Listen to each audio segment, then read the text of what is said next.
Hey coin collectors, and welcome to DC Coin World International Coin Channel. And today we're going to take a look at the 1972 United States 5 cents coin, the Jefferson nickel. And we're going to start on the back because I was watching a video on a YouTube network called Treasure Town. And it's this really good coin network, Treasure Town. TreasureTownyt is the where the videos are on YouTube, but he was talking about the 1972 nickels, and these are two of them. This is the Denver mint nickel, and this is the Philadelphia mint nickel. And you see for the Philly, there's no mint mark. And let's just talk about these nickels first, and then I'll show you what he showed me on the back, and that got me thinking and looking through all kinds of coins.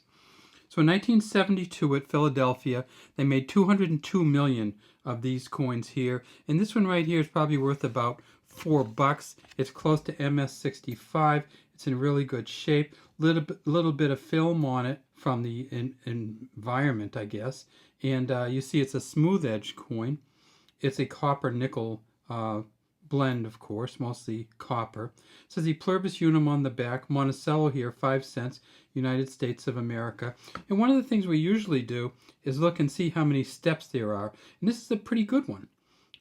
There should be 5 steps on here because it's before they change it over to 6 steps. And what you do is you actually look through. There's a couple little dents and stuff in here, but still pretty darn good, right?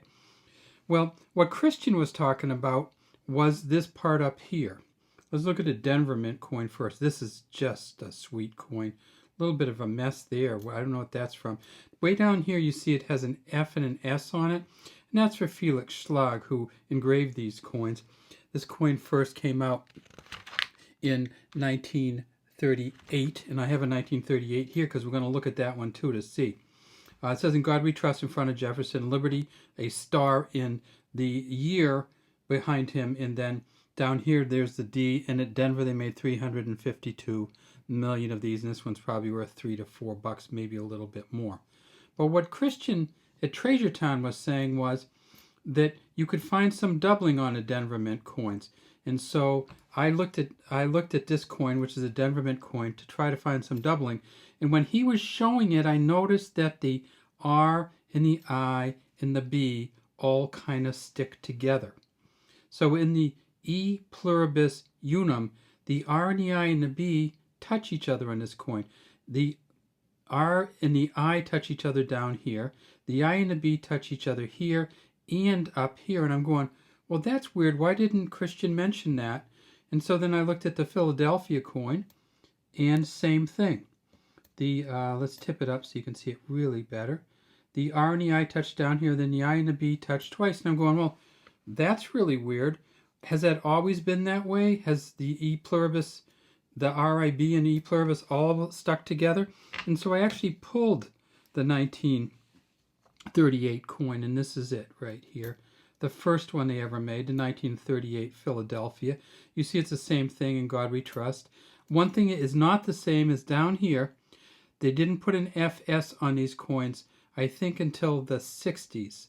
Maybe 65 or so. But there's no FS on these original ones. But let's look at the Pluribus. And look at that. 1938, the R and the I touch down here, and the I and the B touch at the top and bottom. So I said, okay, that solves it. The Pluribus has always kind of stuck together like that. So then I said, well, let's look at a wartime nickel just to kind of make sure. I pulled a wartime nickel, and look at this. This is a Philadelphia from, let me show you, 1945, silver nickel. I pulled a wartime nickel, and guess what? The R doesn't touch the I and the B, and the I and the B don't touch at the top. So, sometimes they do, sometimes they don't? It's really hard telling. I pulled a 1950, and this is the 1950, one of the post-war years. This is a beautiful coin here. I'm not sure what that is. The back of Jefferson's head. And I pulled the 1950, and guess what? It does touch. But the B and the I don't really touch at the top, but they pretty much do down here. And it almost looks like a little bit of space. But so then I said, okay, how about one from the 60s? Here's a one from the 60s. And look at this. The R and the I touch here, and the I and the B touch here, but the I and the B don't touch at the top. So to refresh, where does it touch on this one? The bottom and the top, the bottom and the top in the 1972. So then I said, well, what about the modern coins? And when you look at the modern coins, it gets a little bit messy because, of course, we went and put out the Lewis and Clark nickels. So let's look at those. Well, they don't even have the same E pluribus. See how it's down here? Of course it doesn't touch because it's not scripted or stylized at all.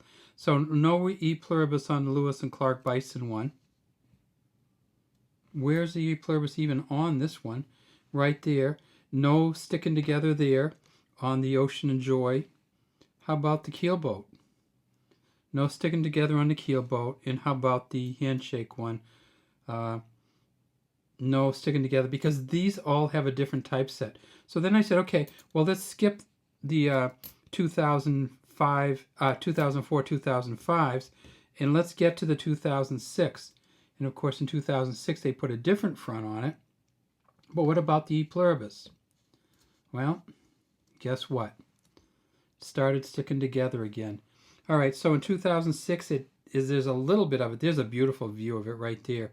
So you can see the I and the B touch on the bottom, not on the top, and the R does not touch. And then finally, here's a 2009. And guess what? You get to the 2009, and they both touch, well, they almost touch at the bottom, but the I and the B definitely do. So the 1972 coins are, I guess, representatives. All right, have a great day from DC Coin World International Coin Channel.